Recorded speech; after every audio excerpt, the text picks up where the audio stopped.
C'est un signe de communion fraternelle. Et donc nous tous, nous allons lire ensemble la parole de Dieu. Lisons au nom de Jésus. Exode chapitre 29, le verset 33. Ils mangeront ainsi ce qui aura servi d'expiation, afin qu'ils fussent consacrés et sanctifiés. Nul étranger n'en mangera, car ce sont des choses saintes. Jean chapitre 6, le verset 53. Jésus leur dit, en vérité, je vous le dis, si vous ne mangez la chair du Fils de l'homme, et si vous ne buvez son sang, vous n'avez point de vie en vous-même. Amen. Amen. Tu veux t'asseoir, que Dieu te bénisse.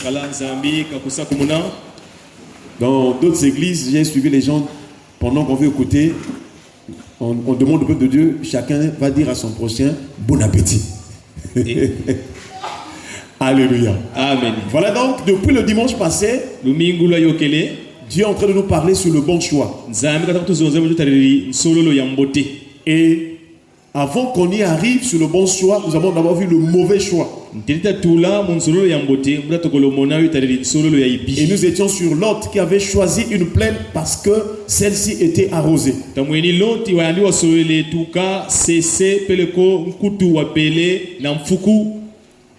Et la Bible déclare que voilà que cette plaine-là finalement, plus tard, va devenir le lieu où Dieu va détruire donc Sodome et Gomorrhe. Et nous avons compris aussi pourquoi Lot a choisi, parce que ça attirait. Nous avons compris que le diable, le système de Babylone, la grande prostituée et aussi la délicate fille de Babylone, elle a le pouvoir, elle met des attraits dans ce monde pour que les yeux des hommes, le cœur de l'homme puisse être attiré par ces choses.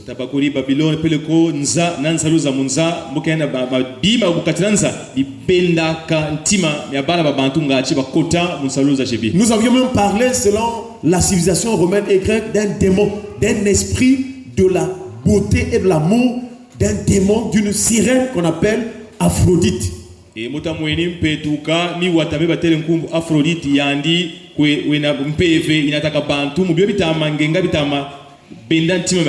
Et aussi Vénus. C'est là que nous comprenons que dans ce monde, sur cette terre, il y a une beauté qui vient du monde éternel.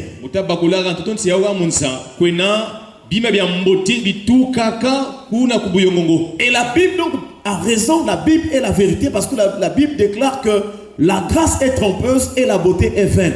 Mais la femme qui craint l'Éternel, celle qui craint l'Éternel sera louée. Est-ce qu'on peut acclamer le Seigneur?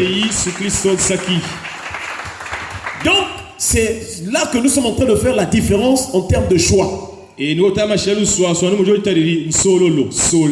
Si nous choisissons les choses selon la vue, selon la chair, parce que l'autre avait levé les yeux, il a vu, de la vue, il a choisi. Le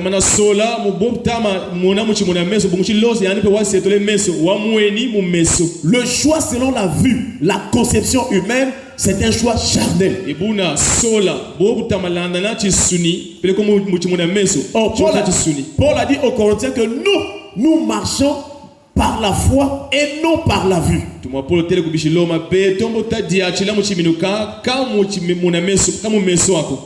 notre manière de voir les choses, c'est ce qu'on appelle la foi. Et nous avons rappelé que la foi, c'est le moyen spirituel pour connaître et comprendre les choses spirituelles ou les choses de Dieu.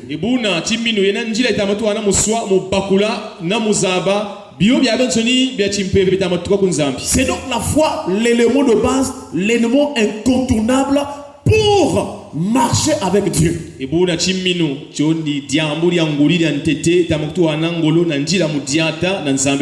Après donc l'autre, Dieu nous a conduit maintenant à voir, puisque nous avons compris que le mauvais choix c'est le choix selon la vue, nous sommes en train de voir maintenant précisément le bon choix.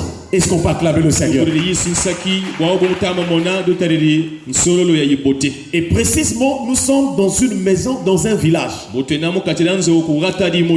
Nous sommes à Béthanie, là où il y a deux sœurs. L'une s'appelle Marthe et l'autre Marie. Et Dans Luc chapitre 10, le verset 42 que nous avons déjà lu, Jésus va faire des reproches à Marthe parce qu'elle s'inquiétait, elle s'agitait du fait qu'elle était occupée à des soins domestiques. Jésus va donc lui dire, une seule chose est nécessaire, c'est que Marie a choisi la bonne part qui ne lui sera point ôtée. Est-ce qu'on peut acclamer le Seigneur? Or, Marie était au pied du Seigneur. Il y a deux choses dans la vie de Marie. Elle était au pied du Seigneur et elle écoutait la parole du Seigneur. Et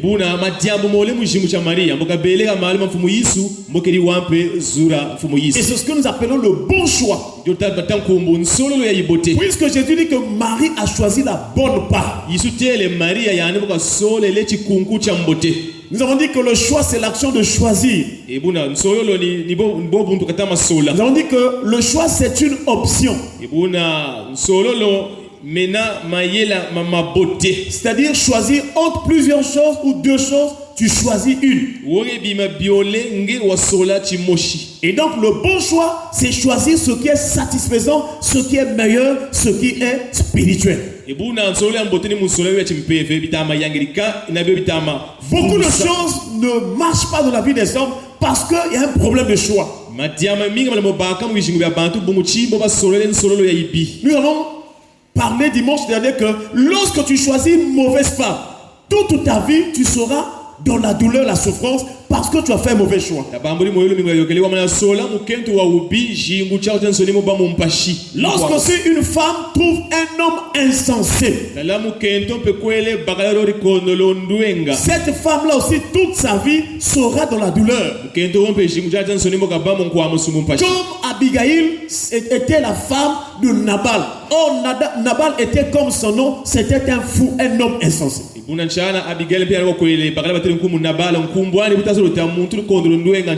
tu choisis un mauvais travail, si tu travailles chez un mauvais patron, tu seras dans la douleur parce que tu as fait un mauvais choix. Et nous voyons Jacob. Il est allé travailler, excusez-moi, chez son oncle Laban. Et son oncle a changé son salaire 10 fois. C'était un mauvais patron. C'est là où nous sommes en train de voir que le Seigneur nous fasse grâce, que nous puissions faire un bon choix. Mais pour en arriver à faire un bon choix, il faut d'abord chercher ce qui est spirituel.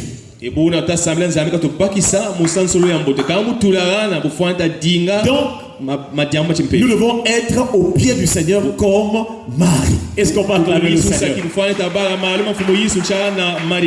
Et nous sommes en train de voir quelles sont les significations de cette position, de cette posture de Marie. Dimanche dernier, nous avons compris que la position de Marie, c'est une position d'humilité. C'est une position de service. C'est une position de serviteur et de servante devant son maître. Et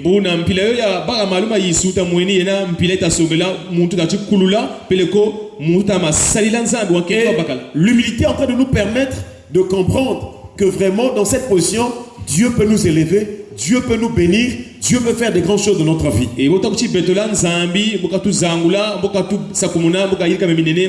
La première définition de l'humilité que nous avons vue dimanche dernier, c'est la déférence. C'est le respect qui porte à se conformer. Se conformer au désir de Dieu, au sentiment de Dieu. C'est aussi se conformer, c'est avoir aussi de la considération sur l'autorité de Dieu. Est-ce qu'on peut acclamer le Seigneur? Frères et sœurs, ce matin nous voulons continuer. Et précisément notre thème, notre sous-thème de ce matin, c'est toujours le bon choix. Et nous avons dit donc le bon choix. 2 points, les choses saintes. Donc,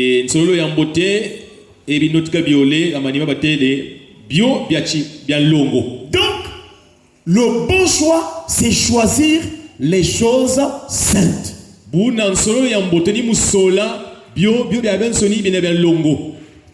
Frères et sœurs, sur la terre, il y a deux choix. D'une part, nous avons des choses profanes, qui est l'image du monde. Et d'autre part, nous avons des choses saintes qui nous donnent l'image des choses de Dieu ou bien du royaume de Dieu. Il y a un choix à faire. Mais dans la plupart des cas, les hommes choisissent les choses profanes. Même les chrétiens qui viennent à l'église, certains, leur cœur est attaché vraiment à la musique profane, par exemple. Or, ce qui est profane, c'est ce qui est contraire à ce qui est caché et qui est sacré. Nous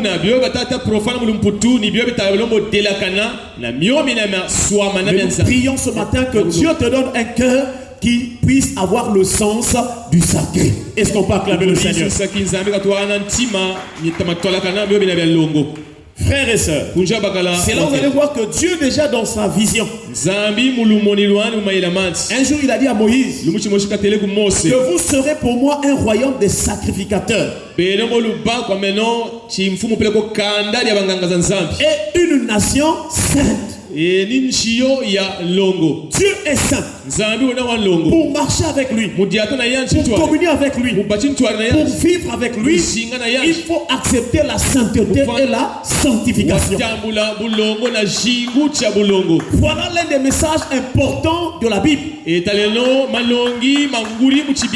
Sauvé par grâce, oui, c'est une grâce que Dieu nous accorde. Mais maintenant, Dieu veut que nous puissions marcher dans la sanctification, la crainte de Dieu. Alléluia. Amen. Est-ce que tu es là ce matin? Est-ce qu'on peut acclamer le Seigneur? La vraie marche avec Dieu, c'est la marche de la sanctification et la sainteté. C'est-à-dire s'éloigner de tout ce qui est impur, de tout ce qui est souillé, de tout ce qui est péché. Si tu fréquentes une église, un serviteur de Dieu qui ne te prêche pas la repentance, la sanctification, la crainte de Dieu, c'est une mauvaise voie. Car avant même que Jésus ne vienne, Dieu envoyait son prophète Jean-Baptiste. Il était en train de préparer le chemin du Seigneur. Mais la base de sa prédication, c'était la repentance. Et moi je crois que beaucoup de chrétiens, beaucoup des enfants de Dieu ont encore un problème de repentance. Or si on passe par la véritable repentance, on obtient le pardon de péché et Dieu va nous faire le plus grand don, le Saint-Esprit. Je te vois trop calme là. Moi je veux que tu sois de la joie. Est-ce qu'on peut acclamer le Seigneur? Frères et sœurs, donc ça veut dire que dans Dieu, dans la relation avec Dieu, ce qui est plus important, ce sont les choses saintes. Dans ce passage que nous venons de lire, la dernière partie dit: nul étranger ne mangera, car ce sont des choses saintes. Si tu es étranger à la parole de Dieu, si tu es étranger à la vie de Dieu, tu ne comprends pas les choses saintes. À moins que tu puisses exprimer la foi.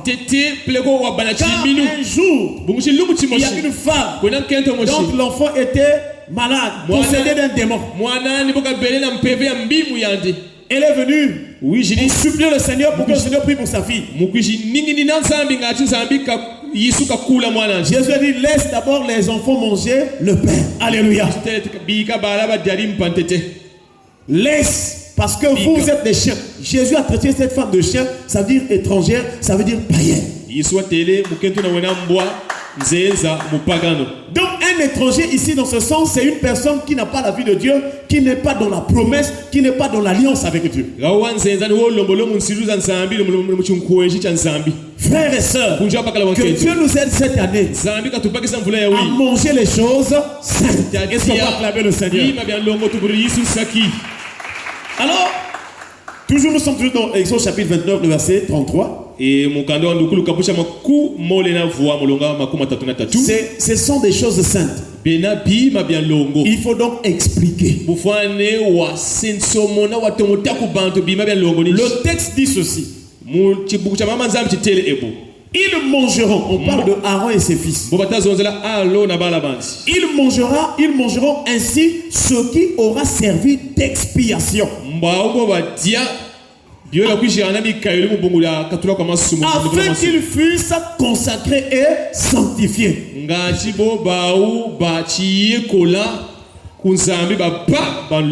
C'est-à-dire pour devenir saint, pour être consacré et sanctifié, il faut manger ce qui sert d'expiation.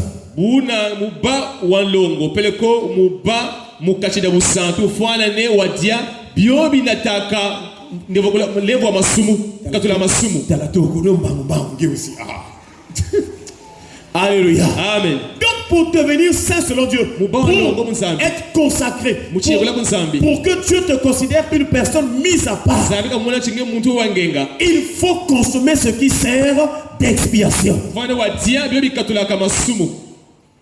Alléluia. Amen. Voilà pourquoi ce matin nous allons voir d'abord que signifie l'expiation. Est-ce qu'on peut acclamer le Seigneur? L'expiation signifie l'action de couvrir les fautes, les souillures, de façon à ce que l'homme se réconcilie avec Dieu.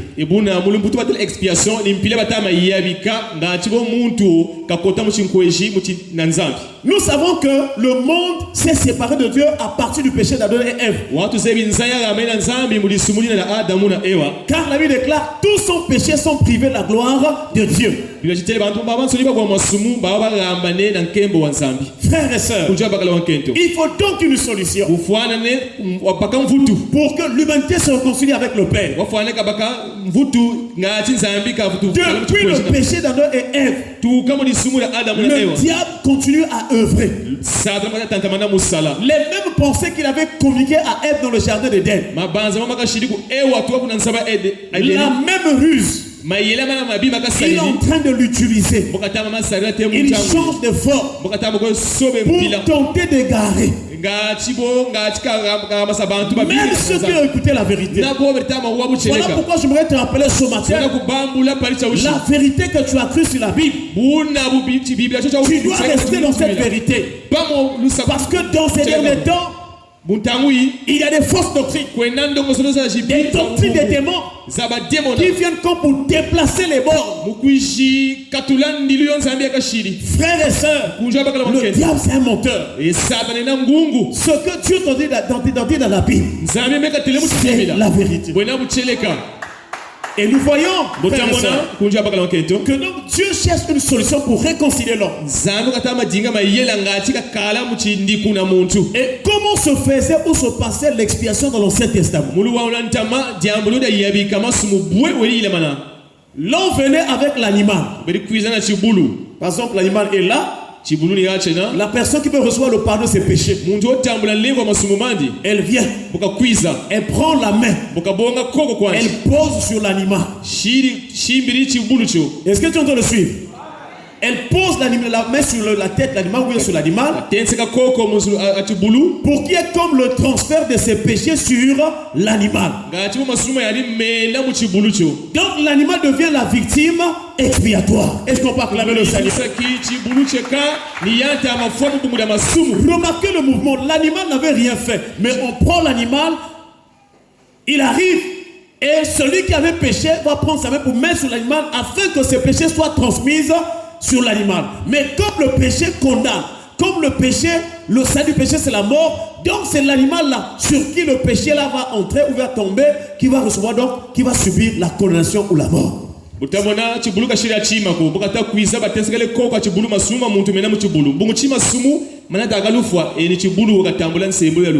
là où nous voyons que dans l'Ancien Testament on tuait l'animal. Est-ce que nous sommes en train de comprendre? Amen. Donc on tuait l'animal parce que en faisant le sacrifice du péché, le péché était transmis sur cet animal. Et donc pour faire l'expiation, pour couvrir les fautes, il fallait donc l'animal là qui a reçu donc ce péché là alors sois tué. Est-ce qu'on peut acclamer le Seigneur? Mais comme dans la Bible, nous ne sommes pas toujours restés à l'Ancien Testament, il y a aussi la nouvelle alliance, le Nouveau Testament qui a commencé. Il faut qu'on voit maintenant comment est-ce que le Seigneur nous explique l'expiation selon la nouvelle alliance. Donc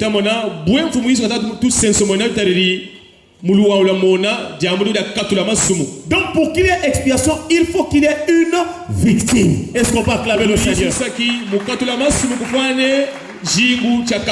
Dans Exode chapitre 29 verset 15, il est écrit: tu prendras l'un des béliers et Aaron et ses fils poseront leurs mains sur la tête du bélier. Donc pour faire l'expiation, ils devaient poser leur tête. C'est après l'expiation qu'ils vont être sanctifiés ou consacrés. Et là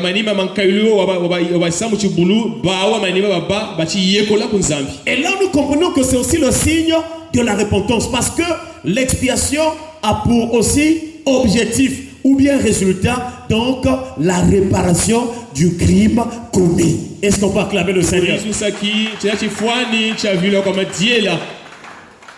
Dans la nouvelle alliance, nous voyons aussi Jésus-Christ est venu aussi comme victime expiatoire.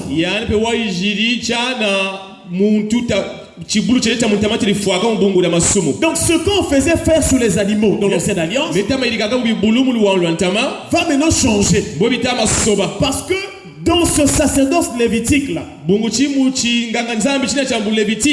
péché était seulement couvert. Donc la conscience de la personne qui était tuée pouvait encore en revenir pour que l'année prochaine, quand la personne pêche encore, elle vienne encore pour qu'on fasse encore le même rituel. Et dans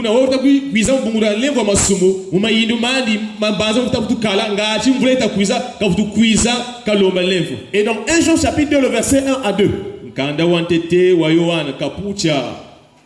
Donc, il y a un texte aussi qui me vient en tête. La Bible déclare: en effet, si l'ancienne alliance n'avait été sans défaut, il n'aurait pas été question de la remplacer par une seconde. Le défaut là peut se comprendre aussi du fait que le souvenir du péché était renouvelé. C'est-à-dire que chaque année, il fallait revenir pour faire les mêmes choses. Et quand Jésus arrive, il vient avec une autre alliance. Est-ce qu'on peut acclamer le Seigneur? Nous sommes dans 1 Jean chapitre 2, le verset 1 à 2. Il est écrit: mes petits enfants, je vous écris ces choses afin que vous ne péchiez point. Est-ce qu'on peut acclamer le Seigneur?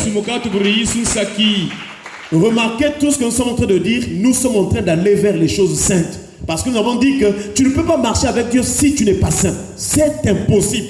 Parce que Dieu est saint. Et Pierre nous dit que, mais puisque celui que vous appelez est saint, vous aussi soyez saints dans toute votre conduite. C'est-à-dire dans votre esprit, dans votre âme, dans votre corps, soyez saints. Amen. Il n'y a pas à dire: oh non, Dieu voit seulement le cœur. Jésus nous a rachetés par le prix de son sang, afin que notre esprit et notre corps appartiennent à Dieu. C'est pourquoi quand tu loues le Seigneur, même avec ton corps là, tu bats les mains. C'est une louange que Dieu agrée. Si tu es un saint, même quand tu prends un instrument pour jouer pour le Seigneur, cette louange va parvenir vers l'Éternel. Et David en est un exemple. Alléluia. Amen. Frères et sœurs, nous voyons donc dans ce passage, il dit: mes petits enfants. On va aller pas à pas parce que c'est la parole de Dieu. Il faut expliquer pas à pas. Pourquoi Jésus appelait les grandes personnes qui étaient plus âgées que lui que mes petits enfants? Parce que Jésus se présente aussi comme le Père. Il a fini son ministère à 33 ans, mais il appelait les gens petits enfants, même les grands-papas. Pourquoi? Parce qu'il voulait dire que lui, c'est un père. C'est le Père éternel. Alléluia. Amen. Et même lorsqu'il était avec les disciples, il pouvait prendre ici l'image des petits enfants pour montrer que quel que soit vos âges là, mais en ce qui concerne les choses spirituelles, les choses de Dieu, devant moi vous êtes des enfants car je suis le Père. Alléluia. Amen. Alléluia. Amen. Est-ce que tu es là ce matin? Alléluia. Amen. Nous sommes dans les choses saintes, manger les choses saintes. Et nous sommes allés pas à pas. Mes petits enfants, je vous écris ces choses afin que vous ne péchiez point. Le but de Dieu, c'est que nous puissions quitter la vie de péché. Pas autre chose. Tu peux avoir de l'argent, tu peux évoluer dans n'importe quel domaine. Tant que tu ne résous pas la question du péché, tu ne seras pas en accord avec Dieu. Alléluia. Amen. Il faut accepter de s'humilier. Il faut accepter de confesser, d'avouer, de confesser ton péché. Sinon tu ne seras pas en accord avec Dieu. Et quand tu n'es pas en accord avec Dieu, tu es exposé aux démons, à Satan et au monde des ténèbres. Voilà pourquoi nous voyons des maladies, des blocages, des choses qui ne marchent pas. Mais papa, je ne comprends pas. Il y a quelque chose que tu dois résoudre, le problème du péché. Alléluia. Amen. Et chacun de nous, tel que nous sommes là ce matin, pendant que tu écoutes la parole, si tu es conscient que tu es dans un péché, c'est le temps d'avouer. La Bible déclare, celui qui cache ses transgressions ne prospère point. Si tu caches tes péchés, tu ne peux pas être béni. Tu ne peux pas vivre la gloire de Dieu. Même si tu partages aux orphelins, tu fais des dons, je ne sais pas comment. Si tu gardes un péché conscient,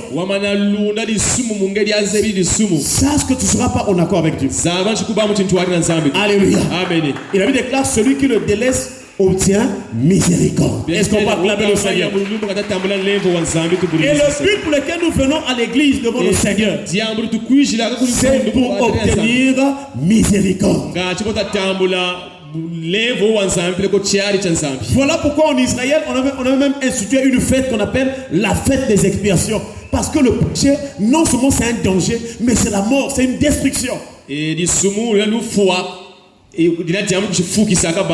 Et ce matin, nous prions que Dieu nous pardonne, qu'il nous délivre de tout péché au nom de Jésus. Et la personne que nous sommes en train de présenter, Jésus-Christ de Nazareth.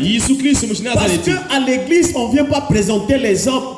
Non, nous nous retrouvons pour une seule personne, Jésus-Christ de Nazareth. C'est lui la tête de l'église.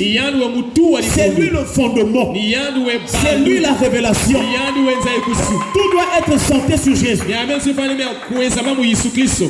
On ne doit pas venir parler de nos habits, parler de voyage. Non, non, non, non. Ça, c'est une distraction. Et Jésus a déjà dit que là où deux sont assemblés puis réunis en mon nom, donc à l'église ou dans l'église, un seul nom. Dis à celui qui est à tes côtés, un seul nom. Jésus-Christ. C'est ainsi que tu es à côté de ta femme, tu dis chérie, un seul nom, Jésus-Christ. Là, si tu es à côté de ton mari, dis chérie, un seul nom, Jésus-Christ. Les choses saintes. Je vous ai écrit ces choses afin que vous ne péchiez point. L'une des dimensions de la parole, c'est la parole écrite. Dieu est la parole.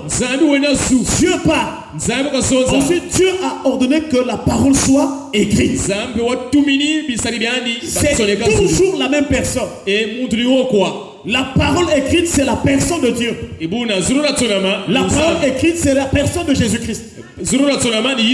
Et nous avons dimanche dernier donné le témoignage de Philippe à Nathanaël. Est-ce qu'on peut acclamer le Seigneur?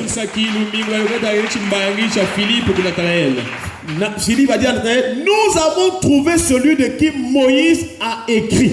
Donc les écrits que Moïse avait écrits, c'était une personne. Nous avons rencontré, nous avons trouvé celui que Moïse a écrit dans la loi.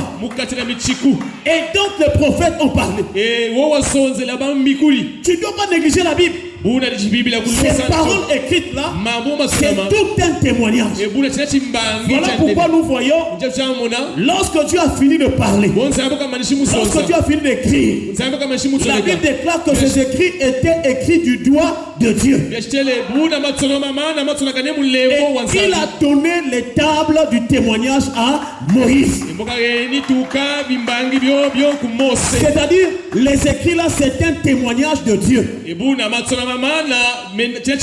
Or, le témoignage de Dieu, c'est Jésus-Christ. Dans Apocalypse chapitre 3, la Bible déclare que, écrit à l'ange, je crois, de livre de la Odyssée. Et il parle de l'Amen. Voici ce que dit l'Amen. Le témoin fidèle et véritable. Le principe de la création de Dieu. Si je bonne, je crois, Apocalypse chapitre 3, verset 14. Toute la parole écrite, c'est Jésus-Christ. Et Jésus lui-même va dire dans Jean chapitre 5 verset 39, vous sondez les Écritures parce que vous croyez avoir en elle la vie éternelle, mais c'est elle qui rend témoignage de moi. Voilà pourquoi la Bible, le Seigneur dit de méditer, de lire, parce que la parole que tu es en train de voir écrite là, c'est toute une vie, c'est toute une personne. Plus cette parole va rentrer en toi, plus la vie de Jésus sera en toi. Plus la parole de Dieu va rentrer en toi, plus la puissance de Dieu va se manifester en toi. Mais la majorité des chrétiens et des enfants, même si on peut faire le test maintenant là. Vendredi, j'ai posé la question du lundi au vendredi, qui a médité la parole? Il n'y avait même pas 5 personnes. Du lundi au vendredi. Bon, comment tu veux que Dieu te bénisse? Comment tu veux voir la délivrance? Comment tu veux que ce mari devenu fuit? Comment tu veux que les démons s'en aillent? Toi, tu n'as même pas la parole. Comment? Or, la Bible déclare que Jésus chassa les esprits par sa parole. Plus tu es rempli de la parole de Dieu, plus les démons te fuient. Ils ne peuvent pas rester là où il y a la lumière, parce que les démons sont des esprits des ténèbres. Amen. Voilà le chemin de la délivrance. Ne sois pas esclave des milieux, des gens qui ont des pochettes, des gens qui ont soi-disant révélation de quoi, je ne sais pas. La parole, simplement la parole. Est-ce que tu es là ce matin? Amen. C'est là où nous allons voir que Jésus, en priant dans Jean chapitre 17, verset 17, il dit Père, sanctifie-les par ta parole, car ta parole est la vérité. Plus tu as la parole, plus tu es en train de te sanctifier. Alléluia. Amen. Frères et sœurs, si tu veux que ta vie change, c'est la parole. Si tu veux, je ne sais pas, vivre quel miracle, quel prodige, c'est la parole. Je ne sais pas si me fait comprendre. Amen. La parole. Et ici donc il dit, je vous ai écrit ces choses afin que vous ne péchiez point. Donc tes écrits là, la parole écrite a le pouvoir de préserver une personne du péché. La parole de Dieu a le pouvoir de te retenir là où la tentation chauffe, là où les mauvaises pensées sont en train d'attaquer ta conscience. Si tu médites la parole de Dieu, si tu as la parole en toi, cette parole est une épée qui chassera les esprits séducteurs. Et c'est pourquoi le psalmiste a dit, je sais ta parole dans mon cœur, afin de ne pas pécher contre toi. Est-ce qu'on peut acclamer le Seigneur? Est-ce que tu es en train de comprendre? Qui aime la parole de Dieu? Alléluia. Amen. Voilà le chemin de la vraie délivrance. Beaucoup de gens se sont trompés. Je ne dis pas que l'imposition de main c'est quelque chose de mauvais. Il faut qu'on t'impose de main peut-être. Mais fais quand même un effort de connaître la parole. Alléluia. Amen. Donc je vous ai écrit ces choses. Je vous ai donné la parole de Dieu là que j'ai écrit là. J'ai donné cette lettre, je vous ai envoyé pour que vous ne puissiez pas pécher. C'est-à-dire, si vous mettez cette parole dans votre vie, vous la vivez, vous la gardez, vous la méditez, vous vivez cette parole, vous aurez la force de résister devant les tentations du péché.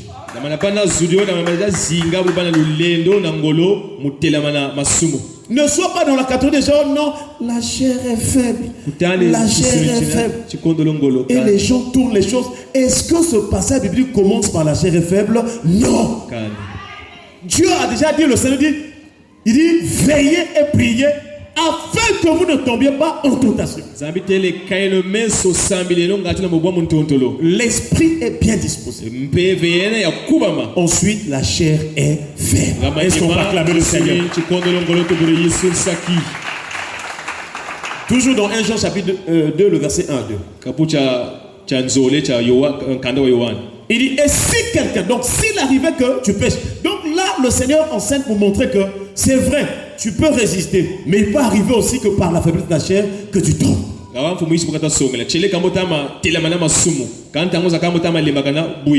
Ça, ce n'est pas pour que toi-même tu vas chercher le péché, non. C'est-à-dire, une circonstance peut arriver, tu pêches. Peut-être pris par la colère, tu réagis au mal. On ne parle pas de ceux-là qui volontairement pratiquent le péché. Non. Alléluia. Amen. Si quelqu'un a péché, nous avons un avocat auprès du Père. Jésus-Christ le juste. Est-ce qu'on passe avec le Seigneur? Alléluia. Amen. Nous avons un avocat auprès du Père. Jésus-Christ le juste. Donc nous voyons que l'apôtre Jean est en train de présenter Jésus comme l'avocat. Le magistrat auprès de Dieu le Père. C'est fort. C'est très fort. Dieu, c'est tout un mystère. Dieu est esprit. Mais l'avocat qui est là pour plaider devant le Père, c'est Jésus-Christ. Alléluia. Amen. Parce qu'aujourd'hui on entend les gens, oh non vraiment, le prophète est tel. La personne qui est l'avocat auprès du Père, c'est Jésus-Christ. L'avocat, c'est un professionnel du droit. Et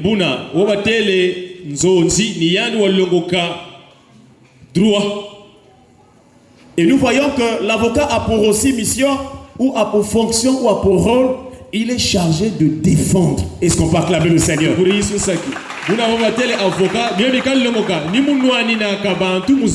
chargé de défendre et aussi d'assister son client lors ou au cours d'un procès.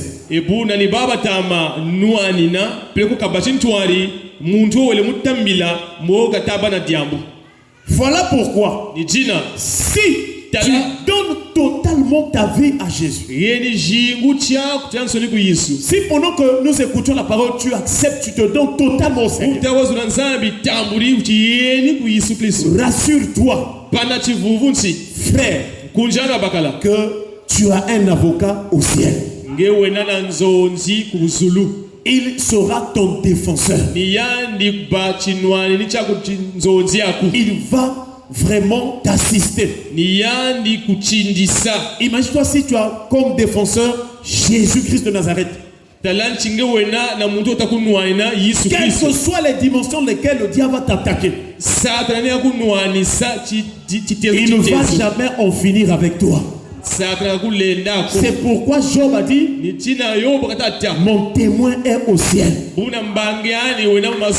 rédempteur est vivant, il se lèvera le dernier sur la terre. Même comme ma peau sera détruite. Je ferai Dieu. Notre défenseur a toute puissance d'agir dans tous les domaines, dans tous les sens, dans toutes les dimensions, dans les cieux, sur la terre, sous la terre, dans les eaux plus bas que la terre. Il est vivant.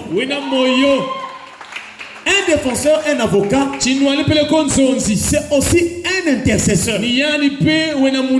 C'est quelqu'un qui intercède pour l'autre. C'est quelqu'un qui tient l'autre dans la prière. Et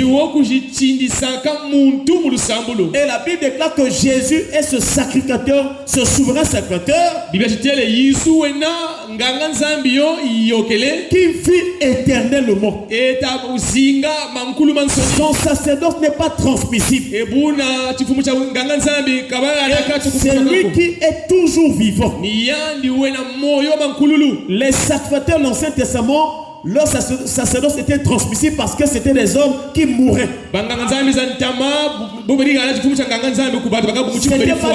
Ils n'étaient pas permanents. Mais celui-ci, Jésus-Christ, il est toujours vivant pour intercéder en faveur de ceux qui s'approchent de Dieu par lui. Alléluia. Amen. Voilà pourquoi quand tu pries au nom de Jésus, beaucoup de choses se font. Toi, tu ne vois pas. Tu ne vois rien, mais quand tu pries Seigneur Jésus, tout quand tu pries là, il y a beaucoup de choses qui se passent sur le plan spirituel. Dieu t'assure la protection. Il combat pour toi. Il détruit les pièges. Mais toi, tu penses que ce matin tu t'es levé, tu penses que non, c'est un hasard. Donc voilà, moi, je me suis levé, je suis en bonne zone. Non, mais il y a quelqu'un qui a combattu pour toi.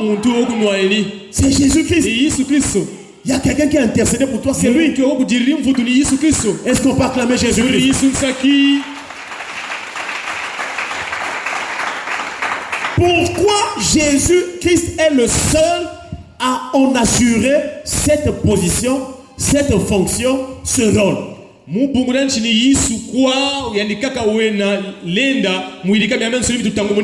Parce que beaucoup de gens dans ce monde, chacun croit à son Dieu. Il y a beaucoup de gens, il y a beaucoup de religions, beaucoup des endroits où les gens se retrouvent, beaucoup de doctrines, beaucoup de ceci. Mais nous rappelons ce matin que dans le ciel, il n'y a qu'une seule personne pour le problème de l'humanité, pour le cas des hommes, pour la situation de l'humanité. Il n'y a qu'une seule personne qui en est la solution. Il n'y a qu'une seule personne qui en est la réponse. Alléluia. C'est ce que nous sommes en train de voir. Il est l'avocat. C'est lui le témoin devant le Père. Mais pourquoi nous disons cela? Première raison. Parce que Jésus est le seul médiateur entre Dieu et les hommes.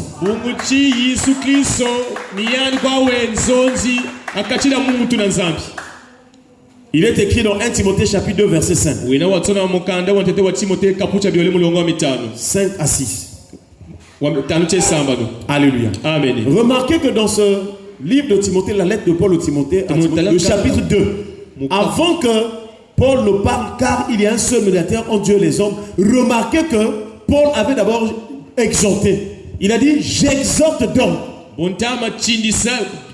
avant toute chose, à faire des prières, des supplications, des requêtes, des actions de grâce pour tous les hommes. Est-ce qu'on va acclamer le Seigneur?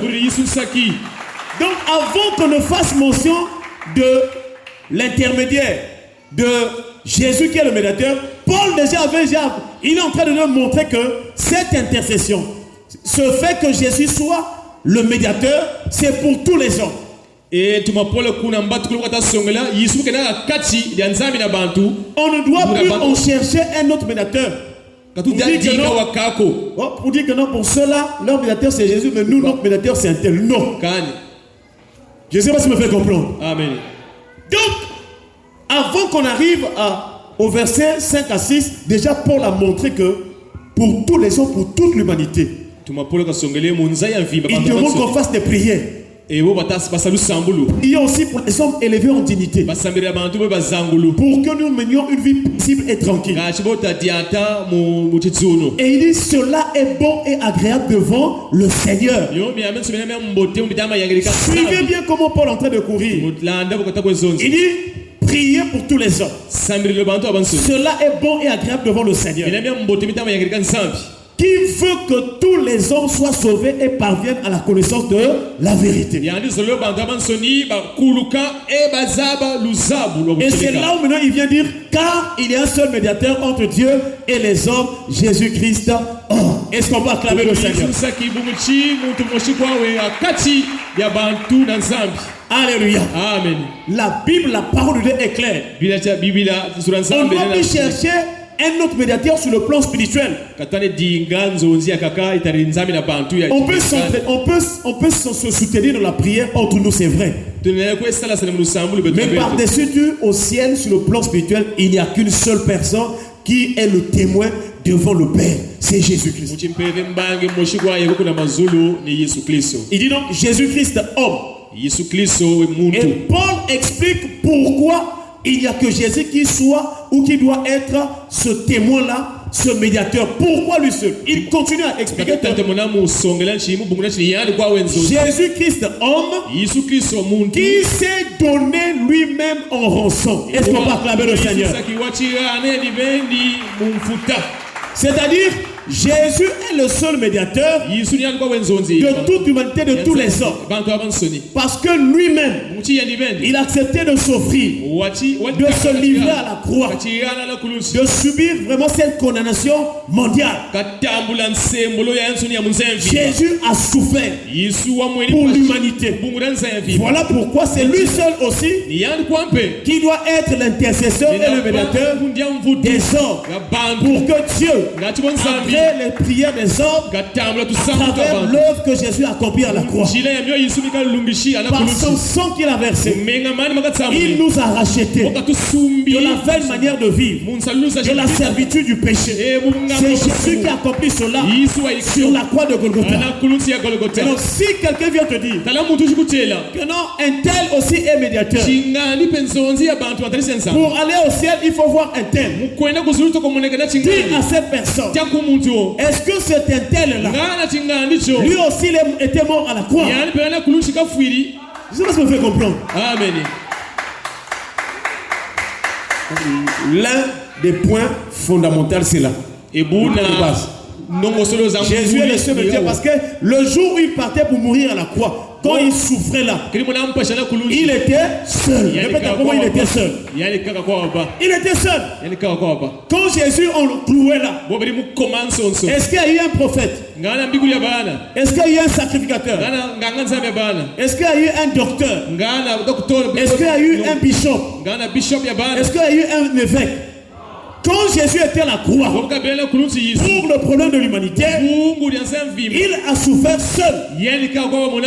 Alléluia. Amen. Même les deux brigands qui étaient à la croix aussi, ce jour-là, l'un des brigands a reconnu que Jésus était innocent et il est en train de se livrer pour le péché du monde. Donc, ne te trompe pas d'introduire dans tes prières un autre nom. Ne te trompe pas d'ajouter à tes prières une autre personne. Il y a un seul médiateur. La Bible déclare nul ne peut s'attribuer cette dignité-là. Puisqu'il y a eu des sacrificateurs en grand nombre sur la terre, tout le sacerdoce lévitique n'a pas pu sauver l'humanité. C'est pourquoi Jésus a donné sa vie. La Bible déclare car Dieu a tant aimé. Car Dieu a tant aimé, il a donné qui? Est-ce qu'il avait donné les prophètes ou bien les bishops? Non. Il a donné son fils unique. Unique veut dire, quand on dit Jésus le fils unique, ça veut dire que Jésus a la même nature que le Père. Jésus est sorti du sein du Père. Il est unique, il est différent des hommes ordinaires. Amen. Vous savez ce que je veux comprendre. Amen. C'est là où nous comprenons quand on parle de Jésus, fils de Dieu. Le mot fils de Dieu veut dire celui qui est dans le Père, celui qui est uni au Père, celui qui est un avec le Père, celui qui est comme le Père, celui qui a la même nature que le Père, celui qui vit dans le Père et le Père vit en lui. Amen. On ne peut pas mesurer Jésus avec une autre personne. C'est une erreur. C'est une œuvre des démons. Aucun homme sur la terre peut accomplir ce que Jésus a fait. Il y a des gens qui prennent parfois des versions. Non, Jésus a dit que non, vous ferez aussi des miracles, vous en ferez des plus grands. Des plus grands. Donc nous aussi. Oh. Mais avant que Jésus ne dise que vous en ferez les miracles, vous ferez les miracles, vous en ferez les plus grands. Il a d'abord dit, celui qui croit en moi. Amen. Donc pour que tu en arrives à faire des grands miracles, d'abord, il faut croire en qui? En Jésus. Voilà pourquoi tous ceux qui étaient des grands, qui ont fait des mystères, les gens dans le mysticisme, frère, nous avons fait des études, même sur les religions orientales, le shintoïsme, le confucianisme, je ne sais pas quoi, des philosophes comme ça qui sortaient. Où sont-ils? Où sont-ils? Est-ce qu'ils ont expérimenté la résurrection? Non. Attention frère, le bouddhisme, l'hindouisme, quoi encore? Toutes ces choses, aujourd'hui, je ne sais pas si tu suis les médias, aujourd'hui on est en train de dépouiller l'islam pour montrer que c'est la religion de la mort. Amen. Je vous assure. Attention frère, il n'y a qu'une seule personne et il n'y en aura jamais une autre. Seul Jésus. L'œuvre que Jésus a accomplie à la croix, on appelle ça, c'est le plus grand prodige. Alléluia. Amen. Donc, l'avocat c'est Jésus. Pourquoi nous disons que c'est lui, le seul, la seule personne qui traite des questions des hommes sur la terre dans leur relation avec Dieu, c'est Jésus. Parce que, il est le médiateur. 2. Jésus est d'en haut. C'est-à-dire Jésus est du ciel. C'est lui le céleste. C'est lui qui vient parmi les hommes pour apporter la vie de Dieu parmi les hommes.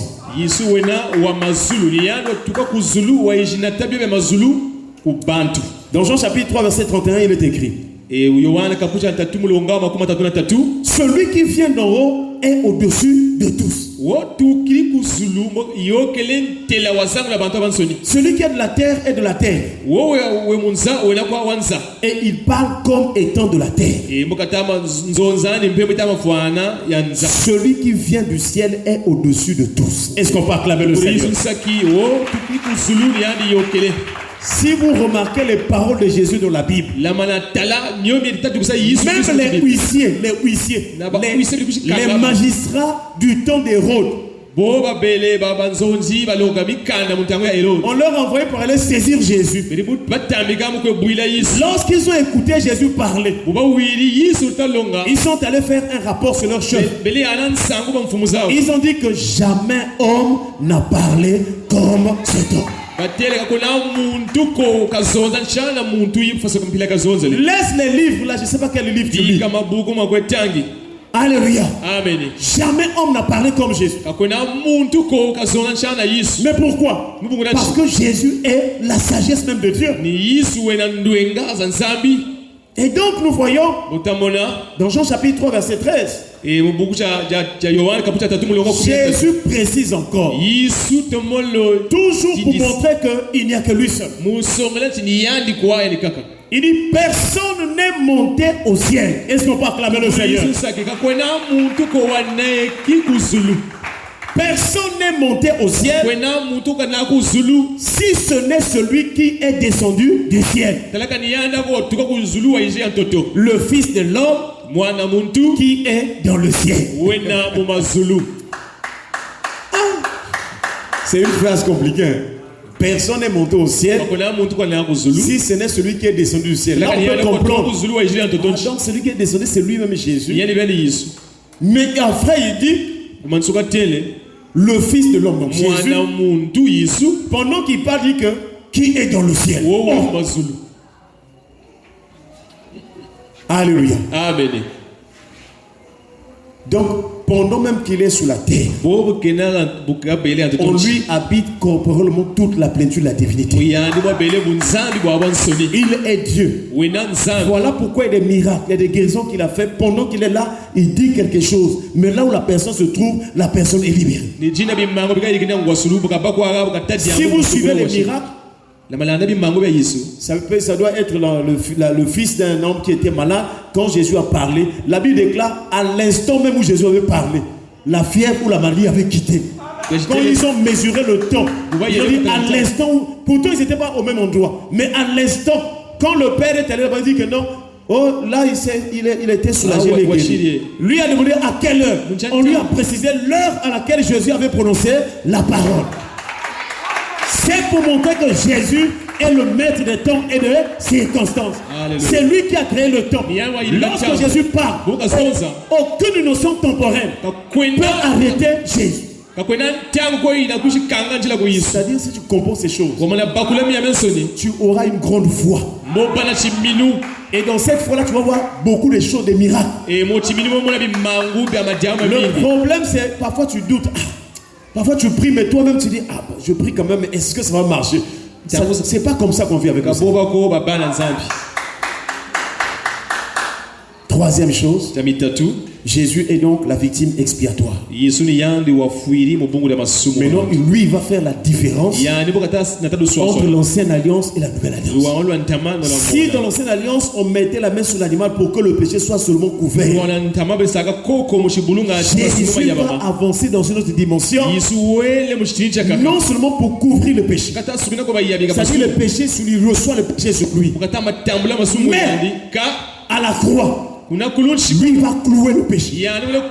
Il va détruire la puissance du péché, la puissance de la mort et celui, c'est-à-dire le diable et ses dominations qui retenaient les hommes captifs dans le péché. Dieu va les vaincre. C'est là où nous comprenons que lui, il est véritablement l'agneau de Dieu. Non pas qui expie le péché, qui couvre, mais qui ôte le péché. Donc si les habitants, les gens de l'Ancien Testament venaient seulement pour reprendre le même rituel, nous en Jésus nous avons la grâce parce que quand tu vas prier pour la délivrance, la repentance de ton péché, Dieu est capable d'enlever ce péché-là. C'est-à-dire, tu n'auras plus l'envie de faire ce péché, ça a quitté, ta vie a changé. Ah, je ne sais pas si j'ai entendu le comprendre. Amen. Alléluia. C'est possible que ta vie change. Tu avais par exemple un tel comportement. Si tu te donnes totalement au Seigneur, tu crois en la vérité, le Seigneur te fera grâce. Et tu seras délivré de cette situation. Ah, pour terminer, le deuxième texte qu'on a lu, là je vais aller vite, c'est Jean chapitre 6 verset 53. Puisque l'ancienne alliance, l'animal était mangé. Quand on tuait l'animal après, il fallait manger. Jésus aussi pour montrer qu'il est un agneau parfait. Lui aussi il va venir dire qu'il faut me manger. Il ne faut pas clamer le Seigneur. En tout cas, ce jour-là, il y avait près de 70 disciples. Jésus est en train d'enseigner. Il dit en vérité, je vous le dis, si vous ne mangez la chair du Fils de l'homme et vous ne buvez son sang, vous n'avez point de vie en vous-même. Est-ce qu'on va acclamer le Seigneur? En tout cas, ce texte-là, si vous donnez ça aux païens, ils vont dire, voyez-vous, Jésus était un sorcier. Voyez-vous les chambres. Là, il dit, on mange sa chair. C'est la sorcellerie. Oh, c'est un problème de connaissance, de la révélation, de la parole. Tu vas aller même sur Google, cliquer là. Tu vas avoir toutes les définitions, mais tu ne comprendras pas le langage spirituel de Dieu. Voilà pourquoi quand tu parles des choses de Dieu, tu peux en avoir des connaissances dans les domaines des sciences. Mais humilie-toi afin que l'esprit de révélation t'explique les choses spirituelles.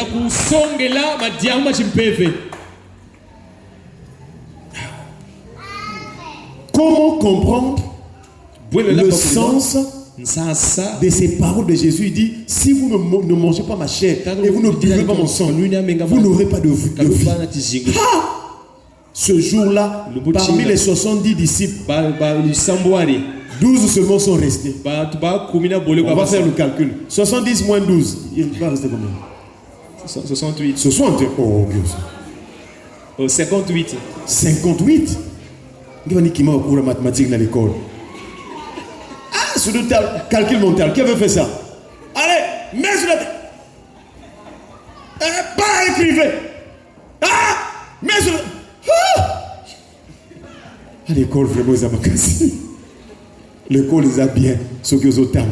Mais ceux qui ont farceur, au Gomo, on a Molinga. Et Molinga, on est au Landa, tu vas voir, te voir avec les autres qui travaillent bien là. Ce que tu faisais là va te suivre. Si Dieu ne te fait pas grâce, la pagaille que tu faisais à l'école là, ça va te suivre même jusqu'à l'âge adulte. Attention, conseillez les enfants d'étudier, de lire, de travailler. Alléluia. Amen. Alléluia. Amen. Comment nous pouvons comprendre le sens de toutes ces paroles? Le temps est déjà fini, on va toucher quelques points. Pour comprendre le sens de ce que signifie ce que Jésus est en train de nous enseigner. Quand Jésus dit que si vous ne mangez ma chair et ne buvez mon sang, vous n'aurez point de vie.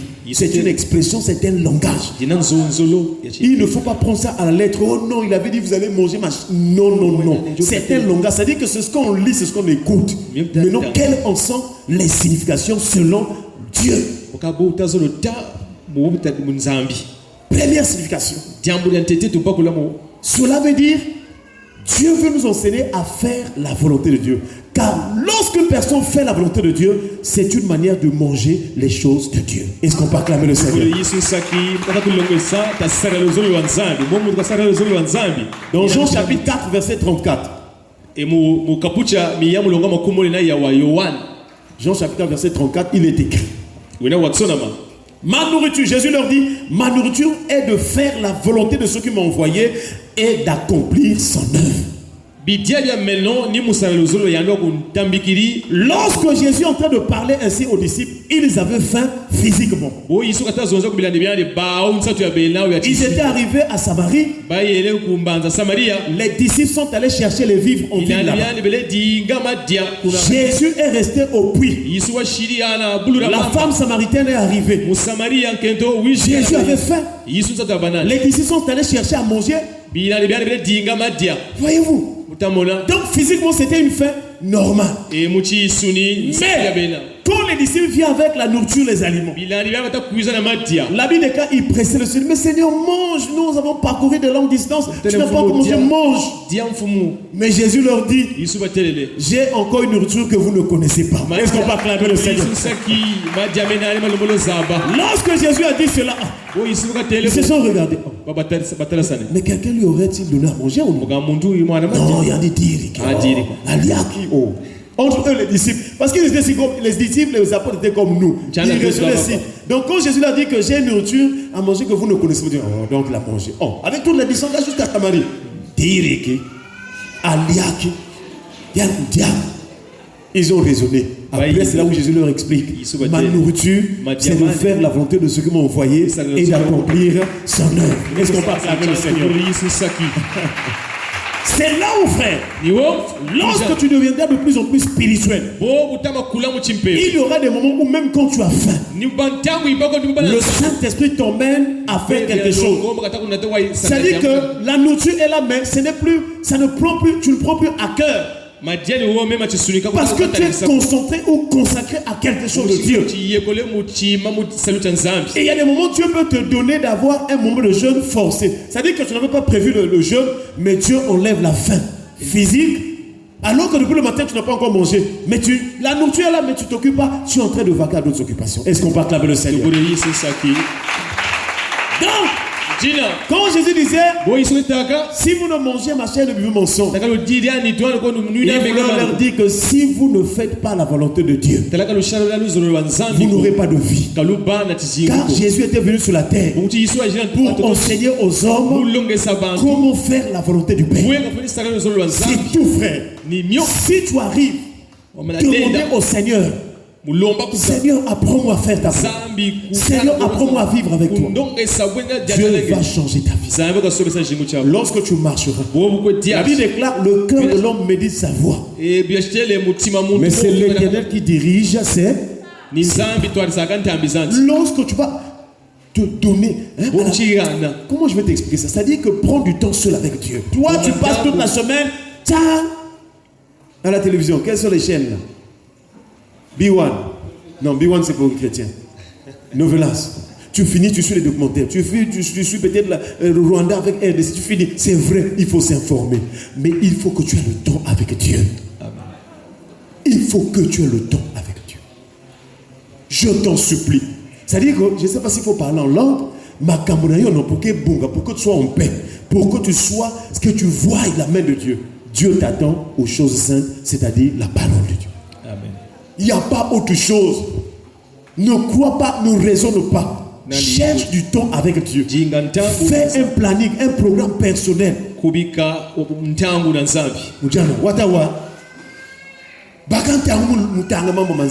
il y a des moments même dans le couple, homme et femme et mari et femme, vous devez partager la parole de Dieu. Les couples, les gars qui partagent la parole, mari et femme. Que Dieu vous bénisse. C'est ce qu'on peut acclamer le Seigneur. Amen. Donc, à partir d'aujourd'hui, fais un programme. Même si c'est chaque week-end, samedi, dimanche, reste avec ta femme, vous parlez de Dieu. Dieu va vous visiter. Dieu est attentif à ceux qui parlent de lui. Je prends un exemple.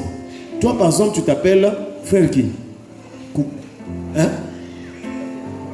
Espoir, hein? Si tu es en train de passer, si tu entends quelqu'un dire espoir, qu'est-ce que tu vas faire? Tu vas te retourner parce qu'on a cité ton nom. C'est simple. Donc, quand vous citez le nom de Dieu, quand vous parlez de Dieu, Dieu aussi marche. Dieu aussi est en mouvement. S'il voit que dans votre maison, vous avez souvent parlé de lui, vous l'aimez, qu'est-ce qu'il va faire? Il va faire une halte. Il vient dans votre maison. Et lui, ce qui est bien avec lui, il va maintenant faire de votre maison sa demeure. Amen. En ce moment-là, que ce soit la nuit, que ce soit le jour, s'il y a des mauvaises choses qui vont arriver, ou les démons, vous n'aurez pas de problème parce que lui-même, il va combattre pour vous. Amen. Vous allez voir que d'année en année, vous aurez la paix, vous aurez à manger. On ne dit pas qu'il y a des problèmes. Les problèmes peuvent arriver, mais l'avantage avec vous, si vous mettez Dieu au centre, les problèmes vont arriver, mais ces problèmes auront toujours la solution. C'est différent des autres qui n'ont pas Dieu. Les problèmes arrivent, il n'y a pas de solution. Ce sont les pleurs, ce sont les difficultés, ce sont... Non, frère. Ce qui nous manque, c'est de placer Dieu dans tout ce qui nous concerne. Dans ton travail, dans tes relations. Place Dieu. Pense à Dieu. Prie le Seigneur. Frères et sœurs. Donc la première signification de manger la chair et boire le sang de Jésus, c'est faire la volonté de Dieu. Mais là aussi, il faut comprendre qu'est-ce que la volonté de Dieu.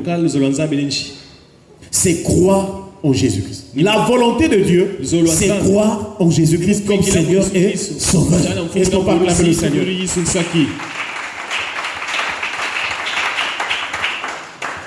Jésus leur dit, parce que les Juifs lui ont posé la question, bon, toi, que fais-tu? Quel miracle fais-tu pour qu'on croie en toi? Les Juifs lui ont posé la question. Quelle est l'œuvre que tu es en train de parler? L'œuvre, la quoi? Et Jésus leur répondit, l'œuvre de Dieu, c'est que vous croyez en celui qu'il a envoyé. Donc lorsque tu crois au salut en Jésus-Christ, tu rends gloire au Père. Et quand Jésus a fini sa mission, quand Jésus priait dans Jean chapitre 17, il dit, j'étais glorifié sur la terre. J'ai achevé l'œuvre que tu m'as donnée. C'est là que nous comprenons que depuis le ciel, le Père et le Fils se sont parlé. Donc le Dieu est venu dire, Jésus a accepté de venir depuis le ciel. Avant que Jésus ne naisse de Marie, c'était quelque chose que le Père et le Fils se sont entendus depuis le ciel pour venir sauver l'humanité.